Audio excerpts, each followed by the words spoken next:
اگلا سوال ہے، ایک صحیح حدیث میں آیا کہ سجدہ میں انسان اپنے رب کے بہت قریب ہوتا ہے، لہٰذا خوب دعائیں کیا کرو۔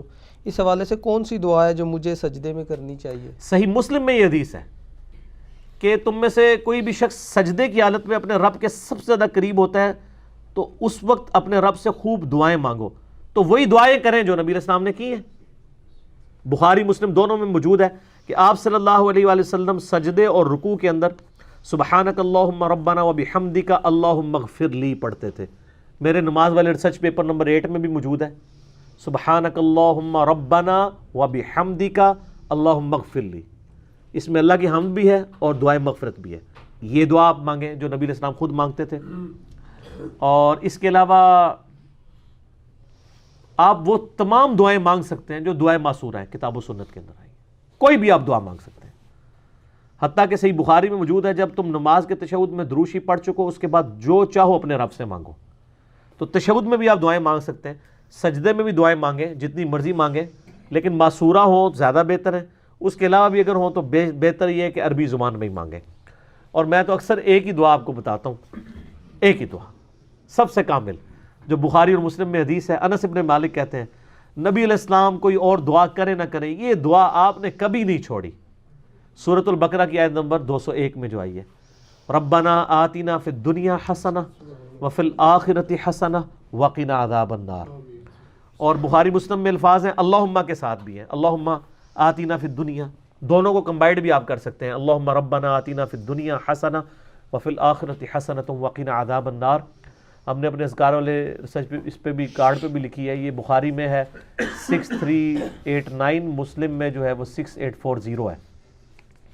یہ دعا آپ مانگیں اور دیکھیں اتنی کامل دعا ہے، اے اللہ دنیا میں بھی بھلائیاں عطا فرما دے اور آخرت میں بھی۔ سر کوئی چیز بچ گئی؟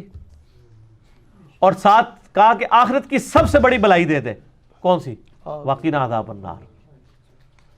اب یہ مولویوں نے کی تسلی نہیں ہونا کہ وقنا عذاب القبری، وقنا عذاب الحشری، وقنا عذاب المیزانی، پتہ نہیں کہ کچھ لگایا، کیونکہ نبی علیہ السلام کی تعلیمات پہ شاید ان کو اعتماد نہیں ہے۔ مرتے ہی آخرت شروع ہوگی، بخاری مسلم کی حدیث ہے۔ مرنے سے پہلے کی زندگی جو ہے وہ دنیا کی ہے اور مرتے ہی آخرت ہے۔ صحیح بخاری میں حدیث ہے کہ نبی علیہ السلام کی جب وفات کا وقت قریب آیا تو عبد الرحمن بن ابی بکر آئے۔ اما عائشہ کہتی ہیں کہ ان کے ہاتھ میں مسواک تھی، نبی علیہ السلام نے اشارہ کیا تو آپ نے مسواک مانگی، امت کی تعلیم کے لیے تھا نا، تو چبائی نہیں کی، سخت تھی۔ تو حضرت عائشہ کہتی ہیں میں نے وہ مسواک لے کے نا اپنے منہ میں نرم کر کے حضور کے منہ میں ڈالی، تو نرم کر کے، تو اس میں اما عائشہ کے الفاظ ہیں کہ مجھے یہ خوش نصیبی حاصل ہے کہ نبی صلی اللہ علیہ وآلہ وسلم کا تھوک اور میرا تھوک، آپ کا لعاب دہن اور میرا لعاب دہن، اللہ تعالیٰ نے ایک ہی جگہ جمع کر دیا۔ کس طرح؟ جب حضور نے چبائی نہیں چبائی گئی تو وہ حضرت عائشہ نے ڈالا تو نبی علیہ السلام کا تھوک مبارک ادھر آیا، پھر جب حضرت عائشہ نے چبا کے گئی تو سیدہ عائشہ کا۔ اس میں الفاظ ہیں اس دن جو اللہ کے نبی کی دنیا کی زندگی کا آخری دن اور آخرت کی زندگی کا پہلا دن تھا۔ حضور کی وفات کے دن کو اما عائشہ نے کہا ہے کہ حضور کی زندگی کا آخری دن اور آخرت کا پہلا دن۔ یہ میں نے ثبوت میں کہا ہے کہ یہ جو میں نے عقیدہ بیان کیا ہے نا کہ مرتے ہی آخرت شروع ہو جاتی ہے، اس کے ثبوت میں نے یہ لفظ، اس میں الفاظ ہیں کہ دنیا کی زندگی کا آخری دن اور آخرت کی زندگی کا پہلا دن۔ تو فی الدنیا حسنہ وفی الآخرۃ حسنہ، سب کچھ آ گیا۔ سر آپ دنیا کی ہر خواہش اس دعا کے اندر کر سکتے ہیں۔ آپ کسی کی اولاد نہیں ہو رہی، وہی تصور رکھیں، دعا یہ مانگ لیں۔ کسی کے روزگار کا ایشو ہے، دعا یہ مانگ لیں۔ بیماری کا ایشو ہے، دعا یہ مانگ لیں۔ حتیٰ کہ ایک مسلم شریف میں بڑی رکت انگیز حدیث ہے، نبی صلی اللہ علیہ وآلہ وسلم ایک صحابی کی عیادت کے لیے گئے جو بالکل چڑیا کی طرح ڈھانچے کی شکل میں اس کا پنجر ہو چکا ہوا تھا، کمزور ہو کے بیماری کی وجہ سے، تو یعنی زندگی موت کی کشمکش میں تھا۔ آپ نے فرمایا تو اللہ سے کیا مانگتا ہے؟ سمجھدار بندہ سمجھ آتا ہے۔ انہوں نے کہا یا رسول اللہ میں اللہ سے یہ دعا کرتا ہوں کہ اے اللہ جو تو نے مجھے آخرت میں عذاب دینا ہے دنیا میں دے لے۔ استغفر اللہ توب الیہ۔ آپ میں سبحان اللہ، یہ حضور حیرانگی میں، اللہ پاک ہے ہر برائی سے، انسان ہی اس قسم کی کوتاہیاں کر سکتا ہے نا۔ آپ فرمایا تو اللہ کا عذاب سہنے کے قابل سمجھتا ہے اپنے آپ کو کہ تو اتنا دلیر ہے کہ تو یہ کہہ رہا ہے کہ اللہ جو مجھے آخرت میں عذاب دینا ہے دنیا میں دے لے، آخرت میں جنت مل جائے۔ اوے تجھے تو چاہیے تھا تو کہتا ربنا آتینا فی الدنیا حسنہ وفی الآخرۃ حسنۃ وقنا عذاب النار۔ کو اللہ کے خزانے میں کمی آنے والی ہے؟ تو دنیا میں بھلائیاں مانگ، آخرت میں مانگ، تو کیا ہے اللہ کے ساتھ سودا کر رہا ہے؟ کیونکہ یہ کوئی سودے والا معاملہ ہے، وہ تو کرم ہی کرم ہے، رحم ہی رحم ہے، اس کا تو اس کی رحمت کی تو کوئی انتہا نہیں ہے۔ تو اس نے یہ دعا کی، صحابہ کہتے ہیں کہ کچھ ہی عرصے کے اندر وہ بالکل صحیح ہو گیا، جیسے مردہ زندہ ہو جاتا ہے، اور دعا پڑھنے لگا۔ اے سر اے دعا بہت بڑا وظیفہ ہے، ربنا آتینا فی الدنیا حسنہ وفی الآخرۃ حسنہ وقنا عذاب النار۔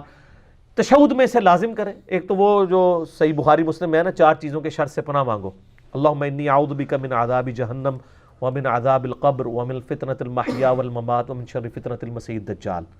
وہ تو آپ نے 4 چیزوں کے شر سے پناہ مانگنی ہے، اس کے بعد اس دعا کو بھی ایڈ کریں، رب اجعلنی والی دعا بھی مانگا کریں، رب ارحمہما کما ربیانی صغیرہ، یہ بھی جتنی بھی دعائیں یاد ہیں، اور رکوع اور سجدوں میں بھی آپ مانگ سکتے ہیں، اور بہتر ہے عربی زبان میں ہی مانگنی چاہیے۔ میرا مولانا ساق صاحب کے ساتھ اس مسئلے میں علمی اختلاف ہے، میرا کلپ بھی چڑھا ہوا ہے، یعنی عربی مسلمانوں کا بانڈ ہے اور یونٹی کا ذریعہ، اور جو سوز و گداز اس کے اندر ہے وہ کسی چیز کے اندر ہی نہیں ہے۔ اور یہ کہنا ہے لوگوں کو ترجمہ نہیں آتا، سر ربنا آتینا کا ترجمہ یاد کرنے میں کتنا ٹائم لگتا ہے؟ ربنا اے ہمارے رب، آتینا ہمیں عطا کر دے، پھر دنیا اس دنیا میں، حسنہ، حسنہ تو لفظ اردو میں بھی استعمال ہوتا ہے، ٹھیک ہے، حسن عاقبت لفظ بولا جاتا ہے، وفی الآخرۃ حسنہ وقنا عذاب النار۔ میرا خیال ہے یہ اس کا ترجمہ تو آلموسٹ سارے مسلمانوں کو آتا ہی ہوگا، یہ کوئی اتنی مشکل دعا نہیں ہے۔ تو لوگوں کو اس طرف امفسائز کرے کہ وہ نبی الاسلام والی زبان بولے، عربی زبان کے اندر دعا کرے، ایک دعا ہی سب کچھ کور کرے گی، ٹھیک ہوگا۔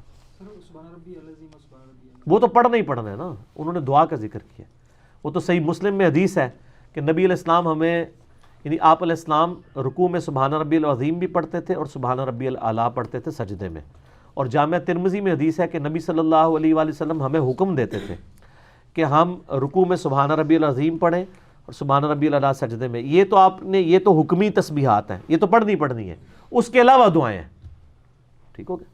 جیسے صحیح بخاری مسلم میں حدیث ہے کہ نبی علیہ السلام نے یہ حکم دیا ہے کہ 4 چیزوں کے شر سے اللہ کی پناہ مانگو تشہد میں، اللہم انی اعوذ بک من عذاب جہنم ومن عذاب القبر ومن فتنۃ المحیا والممات ومن شر فتنۃ المسیح الدجال۔ یہ تو آپ نے مانگنی ہے نا، اس کے علاوہ تو بخاری میں الفاظ ہیں، اس کے بعد جو چاہو اپنے رب سے مانگو۔